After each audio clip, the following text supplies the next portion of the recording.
찬송가 304장으로 찬송하겠습니다. 304장 찬송입니다.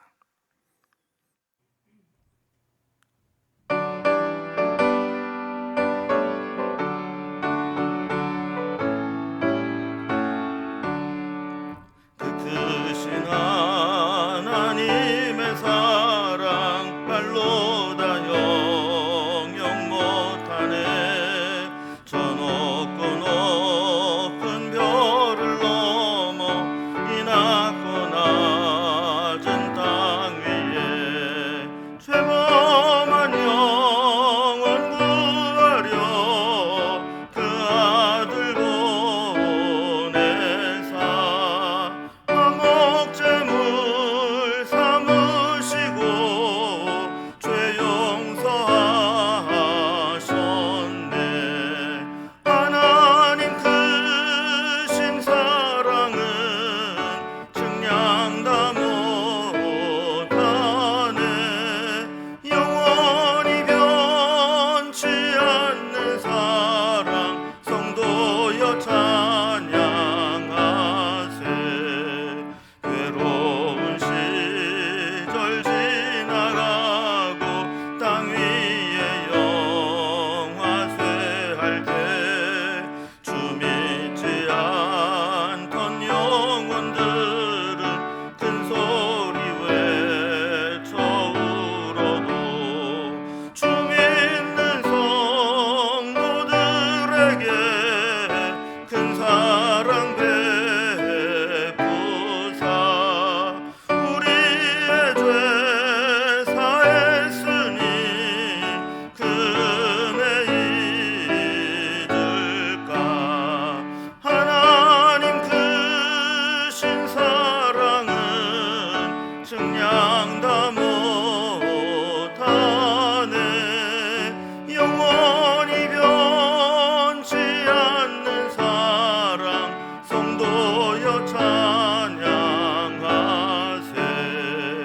하늘을 두루마리 삼고 바다를 먹물 삼아도 한없는 하나님의 사랑 가기로 갈 수 없겠네.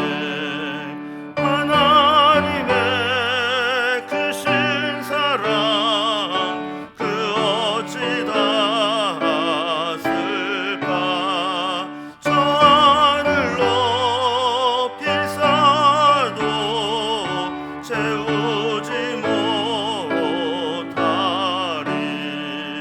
하나님 크신 사랑은 측량 다 못하네. 영원히 변치 않는 사랑 성도여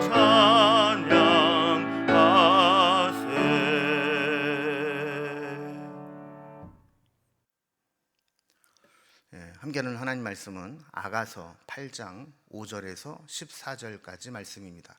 아가서 8장 5절에서 14절까지 말씀을 제가 봉독하겠습니다. 그의 사랑하는 자를 의지하고 거친 들에서 올라오는 여자가 누구인가? 너로 말미암아 내 어머니가 고생한 곳, 너를 낳은 자가 애쓴 그곳 사과나무 아래에서 내가 너를 깨웠노라. 너는 나를 도장같이 마음에 품고 도장같이 팔에 두라.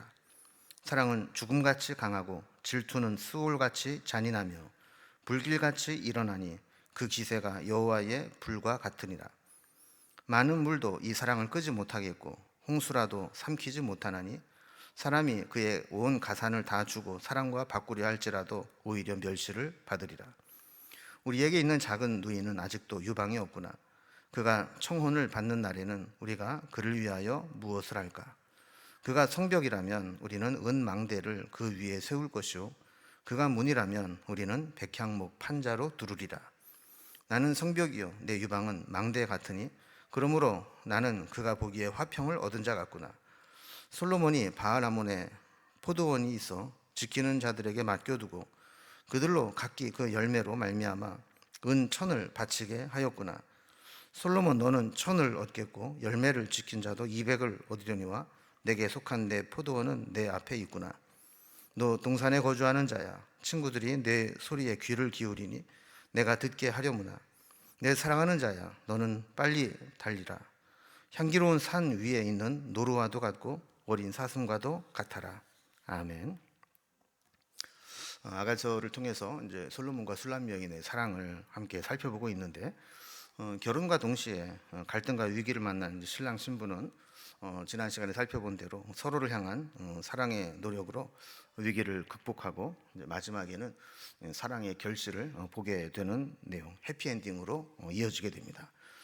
오늘은 아가서의 이제 마지막 부분으로 서로에 대한 갈등을 극복하고 한층 더 견고한 사랑의 관계를 맺는 모습으로 발전하게 됩니다. 저주 본문에서 신부의 소망을 따라 신랑을 친정으로 초대해서 그곳에서 행복한 시간들을 보내게 됩니다. 친정을 찾은 신랑 신부를 보면서 동네에서는 난리가 난 것처럼 환영합니다. 이들은 다시금 사랑의 강함과 영원함을 노래하면서 둘 사이에 사랑을 나누게 됩니다. 그리고 서로에게 헌신을 다짐하며 사랑의 고백으로 아가서가 맞춰지게 됩니다. 이제 이렇게 아가서의 그들이 나누는 그 강렬한 사랑, 영원한 사랑에 대해서 한번 살펴봅니다. 자, 오늘 이제 본문의 구조를 좀 살펴보면, 먼저 5절에서 7절까지는 사랑이 얼마나 강력한 힘을 가지고 있는지를 노래합니다. 그리고 8절에서 12절까지는 친정 오빠와의 대화를 통해서 자신의 어린 시절 어떻게 지내왔는지를 회고하게 됩니다. 그리고 13절과 14절은 둘 사이에 더 깊은 사랑으로 서로를 초대하는 그런 신랑 신부의 고백이 나오게 됩니다. 사랑이 이제 완결되는 해피엔딩으로 끝나게 되는 모습입니다. 자, 먼저 첫 번째 단락입니다. 둘은 서로 사랑의 강력하고 영원한 힘에 대해서 노래합니다. 5절부터 12절까지는 신부의 소망을 따라 신랑 솔로몬이 신부의 집에서 친정 나들이를 하게 됩니다. 친정을 찾아오게 되자 신랑 신부를 보면서 친정 동네에서는 난리가 났습니다. 그래서 5절 그 앞부분에 보면 그의 사랑하는 자를 의지하고 거친 들에서 올라오는 여자가 누구인가? 시골 처녀가 왕비가 되어서 금유환영하는 것처럼 그 동네 사람들이 신랑인 왕과 신부가 되어 돌아오는 이 여인을 노래하는 것이죠. 5절 뒷부분을 보면 친정에 와서 옛날 그 추억을 되살립니다. 너로 말미암아 내 어머니가 고생한 곳, 너를 낳은 자가 애쓴 그곳, 사과나무 아래에서 내가 너를 깨웠노라 그랬습니다. 그러니까 신랑과 신부가 처음 만나서 눈이 맞아 사랑에 빠진 곳이 바로 이 친정의 사과나무 아래였다는 것을 회고하는 겁니다. 자, 그리고 6절에 보면 너는 나를 도장같이 마음에 품고 도장같이 팔에 두라. 사랑은 죽음같이 강하고 질투는 수월같이 잔인하며 불길같이 일어나니 그 기세가 여호와의 불과 같으니라 그랬습니다. 자, 고대에는 이제 도장이 자신의 재산의 권리를 보증하는 매우 중요한 물건이었습니다. 그래서 이 도장을 반지로 만들어서 끼고 다니거나 또 아니면 팔에 끈을 달아서 항상 소지하고 다니어야만 했습니다. 신부는 신랑에게 자기를 그렇게 중요한 이 도장을, 인감 도장을 늘 휴대하고 다니는 것처럼 자기를 그렇게 데리고 다녀달라고 부탁을 합니다. 만약에 그렇지 않고 혼자 내버려 두면 무슨 상상을 할지 모르고 그로 인해 이 질투가 막 불같이 일어날 수 있으니까 그런 상황이면 감당할 수가 없다라는 것이죠. 질투는 수월같이 강하고 불길같이 일어나니까 그렇게 혼자 내버려 두지 말고 그 사랑을 나눌 수 있도록 늘 곁에 두고 함께 하자라는 겁니다. 이 세상에서 가장 강력한 것은 죽음처럼 보입니다. 우리의 모든 희망을 꺾어버리고 절망하게 만드는 게 죽음이죠. 그러나 그 죽음보다도 더 강한 것이 사랑이라고 이야기를 하면서 신부는 신랑에게 그렇게 우리가 사랑을 나누기를 요청합니다. 자, 7절에서는 많은 물도 이 사랑을 끄지 못하겠고 홍수라도 삼키지 못하나니 사람이 그의 온 가산을 다 주고 사랑과 바꾸려 할지라도 오히려 멸시를 받느니라 그랬습니다. 이 두 말은 두 사람 사이의 사랑이 얼마나 강렬하고 뜨거운가를 과장법적으로 표현을 한 겁니다. 이 둘 사람의 사랑은 뭐 홍수 같은 많은 물로 해도 끌 수 없다, 이렇게 이야기를 하는 거죠. 자, 우리와 주님과의 사랑의 관계도 이렇게 강하고 영원해야 됩니다. 그래서 바울은 로마서 8장 39절에서 고백한 것처럼 뭐 앞에 쭉 여러 가지를 열거하고 그 어떤 것이라도 우리를 우리 주 그리스도 예수 안에 있는 하나님의 사랑에서 끊을 수 없으리라 이렇게 선언하는 것을 보게 됩니다. 우리도 죽음처럼 강하고 중간에 어떤 것도 끼어들 수 없고 그 사랑을 끌 수도 없는 그 사랑으로 불길 같은 기세로 주님을 사랑하고 주님과 사랑을 나누는 그런 신앙인이 되어야 합니다. 자, 두 번째 단락을 보면 이제 친정집에 와서 신랑과 시간을 보내면서 이 친정 오빠와 옛날 했던 그 대화를 통해서 옛날을 이제 회고하는 내용입니다. 8절과 9절은 신부의 오라비가 신부의 그 어릴 적을 회고하면서 신부와 나눈 대화의 한 장면입니다. 자, 8절에 우리에게 있는 작은 누이는 아직도 유방이 없구나. 그가 청혼을 받는 날에는 우리가 그를 위하여 무엇을 할까 그랬습니다.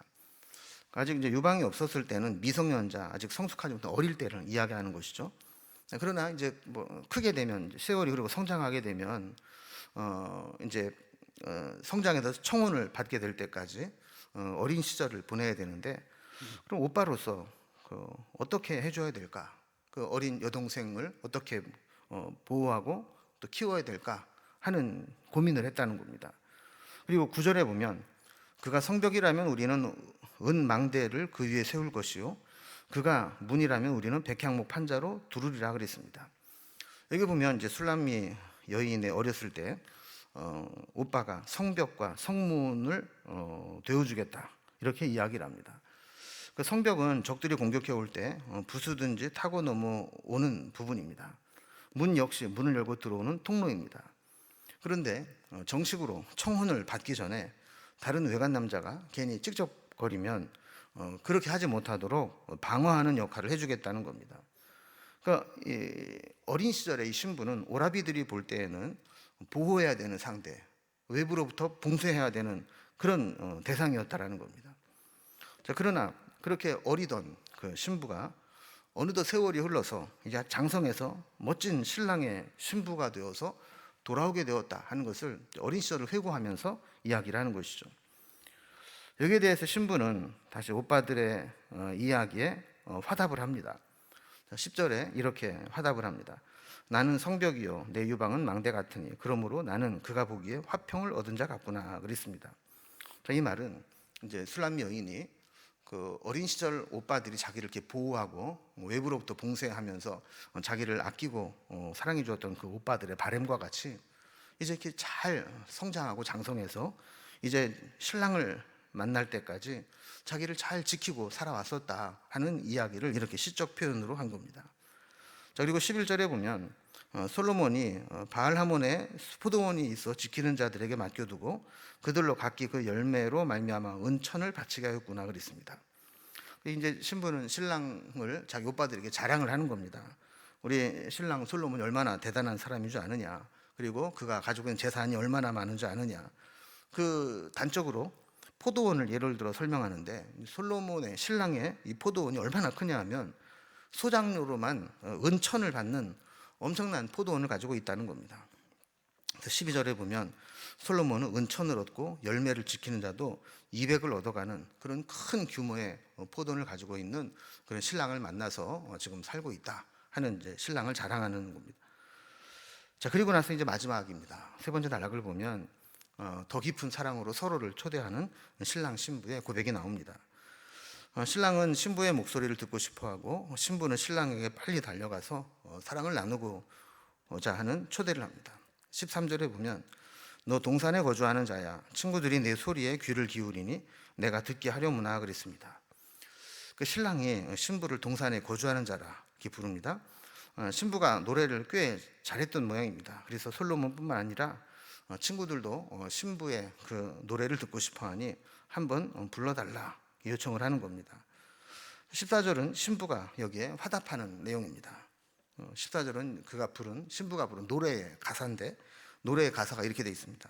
내 사랑하는 자야 너는 빨리 달리라 향기로운 산 위에 있는 노루와도 같고 어린 사슴과도 같아라 이런 노래를 불렀습니다. 신랑의 요청대로 술람미 여인은 자기 신랑에게 노래를 이제 불러주는데 산 위에 노루와 같고 어린 사슴과 같이 신랑이 빨리 달리는 그 모습을 칭찬을 하면서 자기에게 빨리 와주기를 바라는 거죠. 그래서 신부는 이 노래의 가사처럼 신랑이 언제든지 자신에게 이렇게 재빨리 달려와 줄 것을 원하고 있습니다. 뭐 트로트 가수 중에 뭐 무조건 달려갈 거야 뭐 이런 것처럼 이렇게 신랑에게 그렇게 빨리 나게 달려와 달라 하는 겁니다. 자, 이렇게 해서 이제 신랑과 신부는 마지막에 친정 나들이를 통해서 이제 완전히 사랑이 회복되고 둘이 하나가 되고 화목되는 것을, 회복된 모습을 보게 됩니다. 아가서 말씀을 전체적으로 정리를 해보면 솔로몬의 아내가 된 술람미 여인의 이 어린 시절부터 이렇게 성장해서 솔로몬을 만나는 과정, 그리고 결혼을 했지만 위기를 만나서 어려움을 겪게 되는, 남편을 잃어버린 것 같은 상실과 상처를 입은 과정, 그것이 또 회복되어서 또 성숙되어져 가는 과정, 이 모든 이 세월들을 함께 드러나게 되는 것을 보게 됩니다. 우리도 우리 인생 전체가 주님과 교제하고 또 천국에 이르기까지 인생 여정 가운데 하나님과 함께 가는 그 길인데, 그 속에서 주님과의 사랑이 더 깊어지고 강력해지고 또 영원히 지속되는 그런 사랑의 관계가 이어져야 됩니다. 그래서 오늘도 우리가 주님의 음성 듣기를 사모함으로 기다려야 되고, 주님과의 교제가 더 깊어지고 주님과 소통하며 주님과 늘 동행하는 그런 삶이 이어질 수 있기를 주님의 이름으로 기원합니다. 기도하겠습니다. 하나님 아버지, 아가서의 말씀을 통해서 두 사람의 여러 가지 상황들, 사건들, 또 과정들이 있었지만 끝내는 둘이 사랑이 회복되고 하나가 되는 모습을 살펴봅니다. 우리도 우리 인생 여정 가운데 수많은 경험들을 하게 되지만 그 속에서 우리가 잊지 말아야 될 것은 주님과의 사랑이 더 깊어지게 하시고 어떤 순간에도 주님과의 손을 놓지 않게 하시며 주님과의 사랑이 온전히 회복되고 주님과 동행하는 삶을 살아갈 수 있도록 인도해 주시옵소서. 오늘도 우리와 함께 하실 주님을 찬송하며 예수님의 이름으로 기도드리옵나이다. 아멘. 각자의 기도 제목들로 자유롭게 기도하시겠습니다.